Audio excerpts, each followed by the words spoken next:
Building design और architecture के इस पार्ट में हम विंडो के बारे में कुछ मूलभूत चीज़ें देखेंगे। विंडो विंडो की कंडीशन क्या रहती है कि किसी विंडो के एरिया होता है वो फ्लोर एरिया किसमें रेजिडेंशियल बिल्डिंग का जो फ्लोर एरिया होता है उससे should not be less than 1/10। ठीक है ना। और अगर पब्लिक बिल्डिंग है तो इक्वल टू कितना होना चाहिए 1/5 होना चाहिए। वेंटिलेटर क्या होता है, यही विंडो का एक प्रकार है। इसको स्मॉल विंडो कह दी जाती है। कहाँ पे लगाए जाते हैं वेंटिलेटर? दरवाजे के ऊपर लगाए जाते हैं। ठीक है ना। और और इसको किस लिए लगाया जाता है? लिंटल के ऊपर और दरवाजे के ऊपर लगाया जाता है। ठीक है ना। किस लिए लगाता है? For passing of hot gases. कमरे में जो गर्म हवाएं हैं वो आसानी से निकल जाए। कमरे में दरवाजे के ऊपर जो छोटी सी विंडो बनाई जाती है उसको किसके कहते हैं? वेंटिलेटर। विंडो के बहुत सारे टाइप हैं, सिर्फ कुछ ही टाइप के बारे में अपन देखें। बाकी आप किताब में और आपके सब्जेक्ट टीचर ज़्यादा अच्छे से बता पाएंगे। अगर स्लोपिंग रूफ है, आजकल तो बनती ही नहीं है, फिर भी स्लोपिंग रूफ है, तो उससे जो आउटर प्रोजेक्टेड विंडो इस टाइप की होंगी उसको क्या बोलेंगे? Dormer window.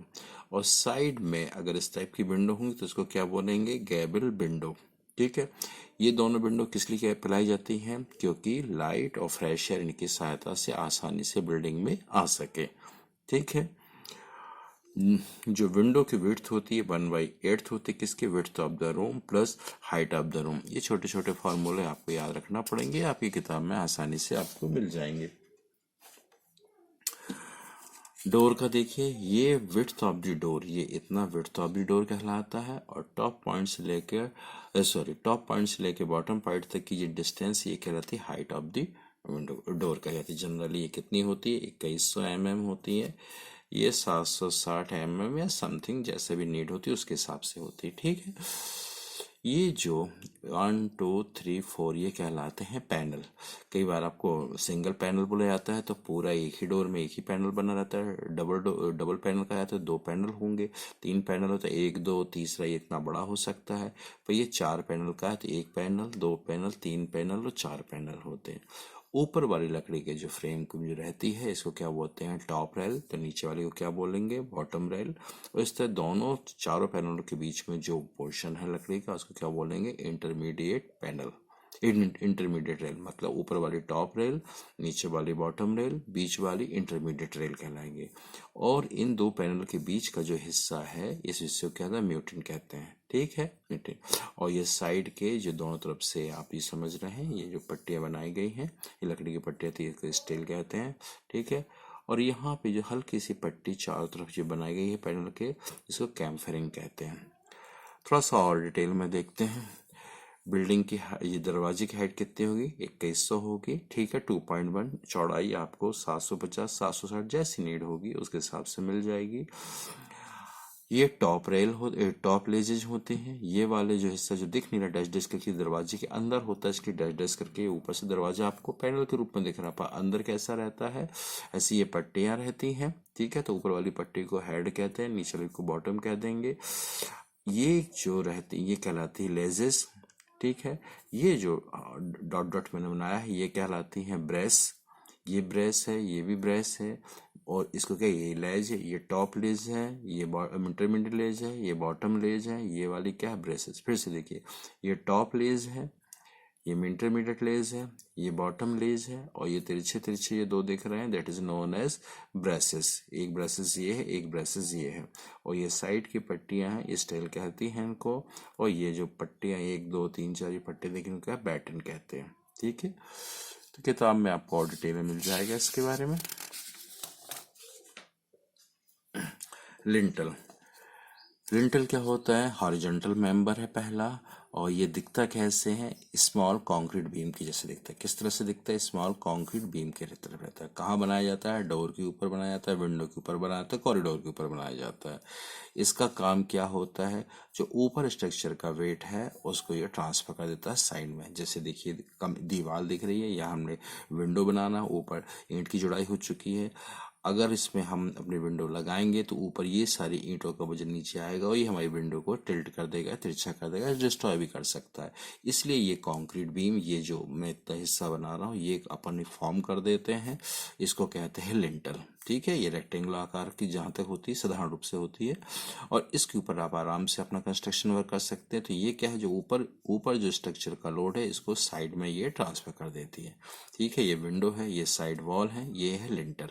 ठीक है, ठीक इसी तरह छज्जा होता है। छज्जा क्या, आउटर प्रोजेक्टेड, ये समझ लीजिए बीम जैसी होती है, आउटर प्रोजेक्टेड बीम जैसी रहती है। इसमें इम्पोर्टेंट ये एक वॉल और एक छज्जे का आपको क्रॉस सेक्शन, मतलब आधा काट के आपको दिखाया जा रहा है। तो ये वॉल में जो बीम गई है उसकी 4 रॉड हैं, और ये जो स्ट्रिप्स हैं जिन्होंने बांधा रखा है उसको, ये बना, उससे एक ये छज्जा निकला हुआ। छज्जा में कंक्रीटिंग होती है, पर इसमें ध्यान रखने वाली बात रहती है, इसमें जो रेनफोर्समेंट होता है वो हमेशा टॉप पोजीशन पर रहता है, नीचे नहीं रहता। साधारण बीम में हम क्या नीचे से चालू करते हैं, स्लैब में नीचे से चालू करते हैं, परंतु इसमें चालू करने की बात ही नहीं, इसमें हमेशा किस तरफ रहता है, हमेशा टॉप साइड। इंपॉर्टेंट फैक्टर है, मेन एनफोर्समेंट है, मुख्य लोहा कहाँ होता है, टॉप साइड पे होता है, और अंदर आपको कंक्रीट भरा रहेगा। इसको क्या बोलते हैं, छज्जा। ये सेक्शन आप एक छज्जा का आप देख रहे हो। लिंटल मैंने बताया था, लिंटल क्या होता है, किसी भी कमरे में दरवाजे, या मान लो यहाँ पे एक दरवाजा है, इसके ऊपर एक इतनी बीम जैसा बनाया जाता है, ये कहला जाएगा क्या, लिंटल। देखिए इसका काम क्या है, ऊपर से आने वाला जितना भी लोड है इसको साइड में ट्रांसफर कर देना और दरवाजे की सेफ्टी मेंटेन रखना। नहीं लगाएंगे तो दरवाजा तिरछा हो जाएगा, उसको लगाना बहुत मुश्किल हो जाएगा, ऊपर ही स्ट्रक्चर भी खतरे में पड़ सकता है। तो जिस टाइप की ये बीम बनाई जानी है उसी टाइप को लिंटल कहते हैं। आरसीसी की बनाई जाना है, मतलब कॉन्क्रीट से लोहे की बार का उपयोग किया तो आरसीसी लिंटल कहलाएगा।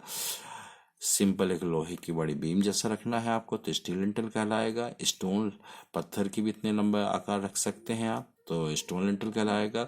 आरसी ब्रिक वर्क कह सकते हैं, मतलब ब्रिक वर्क, बीच में लोहे की पतली पतली रॉडें लगा दे तो आरसी ब्रिक वर्क कहला जाएगा। और लकड़ी का आप इतना लगाना, ज़्यादा सेफ्टी वाला नहीं, फिर भी मजबूत लकड़ी आप लगा सकते हैं, वो टिम्बर लिंटल कहला जाएगा। और भी टाइप हो सकते हैं, मतलब RCC lintel, steel lintel, stone lintel, reinforce concrete brick work और लिंटल। ठीक है, स्टेयर के, ये तो आप लिंटल समझिएगा। लिंटल का मेन एक कंक्रीट बीम जैसा होता है, इसका काम है ऊपर से आने वाले लोड को साइड में ट्रांसफर कर देना, और नीचे जो विंडो या हम जो भी दरवाजा लगाना उसकी सेफ्टी का ध्यान रखना, उसको ऊपर वाले लोड के कारण डिफॉर्म नहीं होने देना है। ठीक है, स्टेयर यानी सीढ़ियाँ।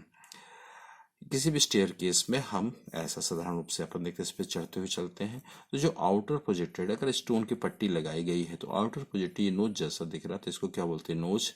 ये वाला जिसपे हम पैर रख के चढ़ते हैं ये कहलाता है ट्रेड। जनरली कितने का होता है, पब्लिक बिल्डिंग में 250 mm का होता है, और 2 ट्रेड के बीच में एक राइज होता है। ठीक है, इसको यहाँ टॉप से लेके इसके टॉप तक, ठीक है, नापते हैं। इसकी जनरली हाइट कितनी होती है, 150 mm होता है। ठीक है, सीढ़ी के ऊपर ये एक रेलिंग लगी रहती है, हैंडल कहते हैं इसको। ठीक है, ये रेलिंग कहलाती है। स्टार्टिंग पॉइंट को आप क्या कहते हैं, स्टार्टिंग पॉइंट के नीचे जो लगा रहता है इसको क्या कहते हैं, नेवल कहते हैं। और इस सीढ़ी में आप देखिए ये हैंडल को सपोर्ट करने के लिए बीच बीच में से ब्लॉक लगे रहते हैं, लोहे की रॉड या जो भी कुछ लगा रहा है, इसको क्या होता है, बॉलिस्टर कहते हैं। क्या बोलते हैं, बॉलिस्टर कहते हैं। ठीक है, नोज समझ गए। आउटर प्रोजेक्ट, अगर स्टोन लगाया गया है हर सीढ़ी के ऊपर तो जो आउटर प्रोजेक्ट छोटे से नोक रहता है उसको नोज कहेंगे। जिस पे पैर रख के चढ़ते हैं वो हम हेड, उसको ट्रेड कहेंगे। जनरली कितना होता है, 250 mm का, और 2 ट्रेड के बीच में एक राइज होता है, ये कितना 150 mm का होता है। कुछ साधारण फार्मूले हैं। राइजर आप समझ गए, राइजर का मतलब इस ट्रेड से लेके 2 ट्रेड के बीच की जो डिस्टेंस होती है, वर्टिकल डिस्टेंस, वो कहती है राइजर कहलाती है। जिस पे पैर रख के चढ़ते हैं वो ट्रेड कहलाता है। और लगातार एक सीढ़ी एक ही डायरेक्शन में जहां तक जा रही और उसका अगर डायरेक्शन चेंज करती है, याद रखना दिशा चेंज करती है, तो एक ही दिशा वाले को क्या बोलते हैं, वन फ्लाइट कहते हैं। अगर दिशा चेंज कर दी तो वो दूसरी फ्लाइट हो जाएगी। ठीक है, मान लीजिए किसी फ्लोर की हाइट आपको दी गई है, मीटर में दी गई, तो उसको आप सेंटीमीटर बना लीजिए। और एक राइजर कितने का जनरली होता है, पब्लिक बिल्डिंग में 150 mm का होता है। तो हाइट जो रूम की हाइट, जो भी हाइट आपको दी है उसमें एक राइजर को डिवाइड कर दीजिए तो आपको नंबर ऑफ राइजर आ जाते हैं। ट्रेड के लिए 1 - 1 कर दीजिए, तो अगर मान लीजिए 25 राइजर आए हैं, सपोज मैंने वैल्यू नहीं, सपोज 25 राइजर आए हैं, 25 में एक 1 माइनस कर दीजिए तो कितने ट्रेड हो जाएंगे, 24। कुछ रूल्स हैं वो याद रख लीजिए, आप हमेशा याद काम आएंगे। राइजर कितना सेंटीमीटर में है और ट्रेड सेंटीमीटर, इन दोनों का प्लस हमेशा कितना होना चाहिए, 40 से लेके 45 तक होना चाहिए। राइजर इन सेंटीमीटर गुणित ट्रेड को सेंटीमीटर, जितनी जितनी वैल्यू करी तो कितना होना चाहिए, 450 से 415 होना चाहिए। राइजर में 2 का मल्टीप्लाइड करिए प्लस ट्रेड सेंटीमीटर, इनका योग कितना होना चाहिए, 60 होना चाहिए। ठीक है। साधारण रूप से राइजर आप 140 150 ले सकते हो और ट्रेड आप 300 तक ले सकते हो। ठीक है। बहुत सारे कॉम्बिनेशन इनके। 280 आपने ट्रेड लिया तो राइजर आप 150 ले सकते हो, कोई इसमें रूल्स वैसे नहीं है। 260 भी आप ले सकते हो, 240 भी आप ले सकते हो। ठीक है। और इसकी हाइट भी आप 150 160 170 रख सकते हो। ठीक है। तो ये तीसरा ये है। और बाकी इन तीनों रूल्स की सहायता से आप ट्रेड और हाइट हो उसकी मतलब ट्रेड कितना होना चाहिए, राइज कितना हो, तो कहीं ज़्यादा अच्छा ये बिल्डिंग कोड के द्वारा निर्धारित किए गए हैं। आप सभी का यहाँ तक सुनने के लिए आभार।